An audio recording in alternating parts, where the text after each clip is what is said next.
Let's look at how to use a protractor. I have a couple different kinds of protractors here. Doesn't matter what kind you use, you just need to know where your vertex of your angle is going to line up. And on this one, it's going to line up here at this dot. And your zero line is along here. Okay. This kind of protractor, your vertex lines up in this little circle.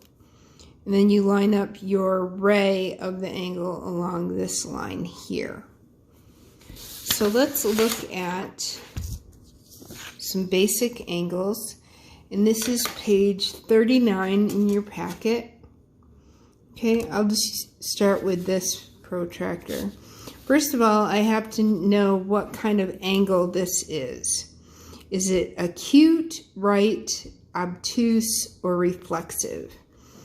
And it is obtuse. So I know that it's going to measure between 90 and 180.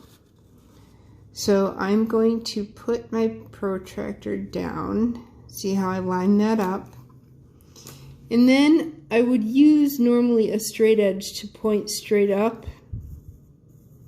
to see where that line goes. It's pointing at two numbers, 120 and 60. Now, protractor reads from two different directions. So if this is an obtuse angle, is it going to be the 120 or the 60? It's going to be the 120, you're correct. So that one is 120 degrees. Let's jump down and look at this angle down here. What kind of angle would that one be? It would be acute, correct. An acute angle is a small angle, meaning it's going to be less than 90 degrees. You can either line it up from this direction, and it's going to point to that same spot, 60 and 120. Or if I even line it up from the other direction, let's spin it around here, line it up. You'll notice that in this direction it still points to 60 and 120. But if it's an acute angle, would it be 60 degrees or 120 degrees? It would be the 60, you're correct. So 60 degrees. And our angle in between here that I skipped, this is a straight line, isn't it? And straight, we know if it's a straight angle or a straight line, it has 180 degrees, okay? And if a corner on an angle is square, that's a given that it's 90 degrees. We know it's not 89 degrees, we know it's not 91 degrees. If it has a square corner, it's automatically a right angle, and it is 90 degrees. Now I want you to do a little bit on your own with the rest of this paper.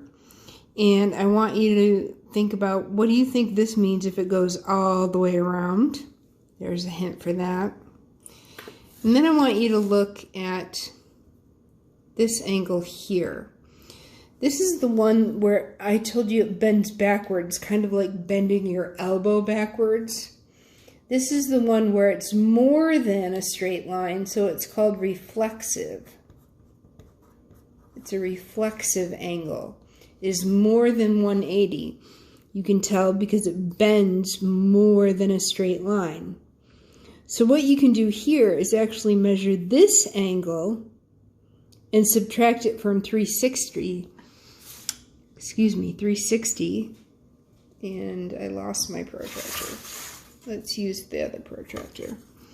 I'm going to measure upside down.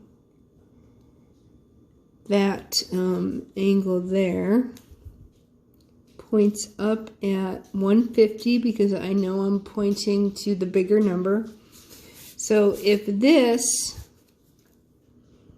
portion is 150 degrees, an obtuse angle, I can say that 360 minus 150 will give me 210 degrees for the reflexive portion of that. Okay? I'd like you to give the rest of this sheet a try and then we will take a look tomorrow at the answers.